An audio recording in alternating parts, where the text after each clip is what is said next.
Okay, this story reads, why hasn't David been arrested yet? Now, updates keep pouring in about the David story, spelled d4vd, and so far we've learned that Celeste Rivas, a teenage girl, was found in the front trunk of an impounded Tesla registered to him. Within 48 hours, LAPD searched the Hollywood Hills home David was staying at and seized multiple devices. And now the internet's been asking a lot of questions, but the biggest one is, why hasn't David been arrested yet? And why is this process taking so long? I'm locked into finding out the truth about this case, and I'll be keeping you updated every step of the way. So let's break this one down together. By now, you've probably seen the headlines. Celeste Rivas, a teenage girl, was identified after her remains were found in the front trunk of a Tesla registered to popular singer David. The car had been towed to a Hollywood impound, and that's when staff noticed a foul odor, opened the front trunk, and made the discovery. Since then, detectives executed a search warrant at a Hollywood Hills home where he'd been staying at and seized electronics. Popular brands who partnered with David, like Hahlnohm, for campaigns, pulled back, and his world tour was also put on pause. And famous celebrities like Canadian singer Tate McRae distanced herself along with singer Kali Uchis. So let's get into it. Why hasn't David been arrested yet? And what's actually happening behind the scenes? Let me walk you through this step by step. Here's what we know so far. According to the authorities, the Tesla was registered to David Burke, which is David's real name. The body inside was severely decomposed to the point where it's been difficult for the medical examiners to determine exactly what happened or how she died. Police also stated that the body had been in that Tesla for an extended period of time, though they did not specify exactly how long. In connection with this, we also know that the Tesla was towed to Hollywood Tow after it was reported abandoned. According to NBC Los Angeles, neighbors said the car had been parked there for more than a month before it was finally taken away. That explains why the smell was so overwhelming. When a body decomposes in a closed space like a car, gases build up and the odor is impossible to ignore. Believe it or not, that's actually one of the most common ways police discover remains in cases like this. We also know that Celeste Rivas was 14 at the time of her death. She would have turned 15 on September 7, 2025, but her body was found September 8. That means that it was confirmed she died at 14, not 15. And just to clear something up, early on, the medical examiner's office listed her as 15, and that's what I was going off of in my initial coverage. In reality, that detail was off, so my apologies for repeating it before the correction came out. And shout out to everyone who caught that and corrected me. We keep each other accountable on here, and that's how it should be. Now, the medical examiner office also confirmed how she was found. Celeste was wearing a tube top and small black leggings. She was described as having wavy black hair with a metal stud earring and a yellow metal chain bracelet. Something else I want to share with you is this. Even though the cause of death hasn't been released or determined yet because of the condition of the remains, one outlet, the Los Angeles Times, has reported that the authorities are treating it as a homicide.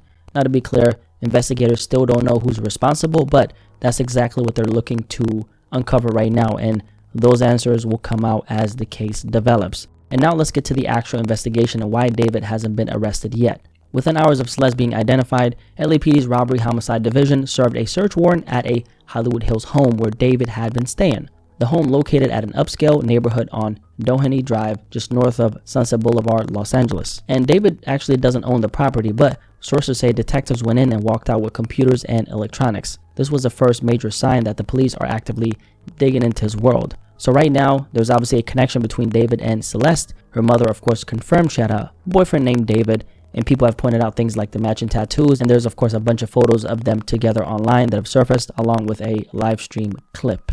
But here's the reality. Investigators are still trying to figure out just how deep that connection goes, and that's the part we don't know yet. On one hand, the Tesla was in fact registered to David, and her body was discovered inside. On the other hand, police sources have said it's one of several vehicles linked to David, and that multiple people had access to those cars at different times. If you don't understand what that means, basically, most celebrities don't just, drive their own cars every single day.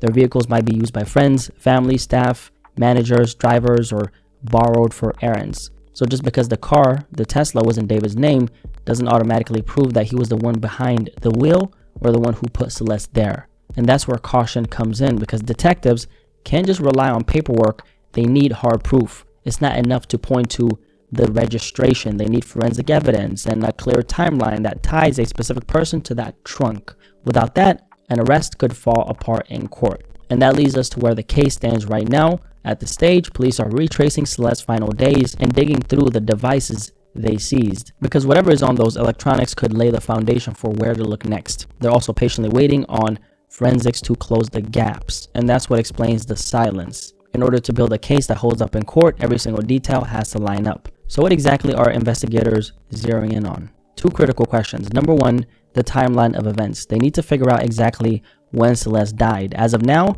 they only know it was an extended period of time before discovery, but the precise time of death has not been pinned down yet. Number two, they're trying to establish when her body was placed in the trunk and by whom. That detail alone could make or break the case.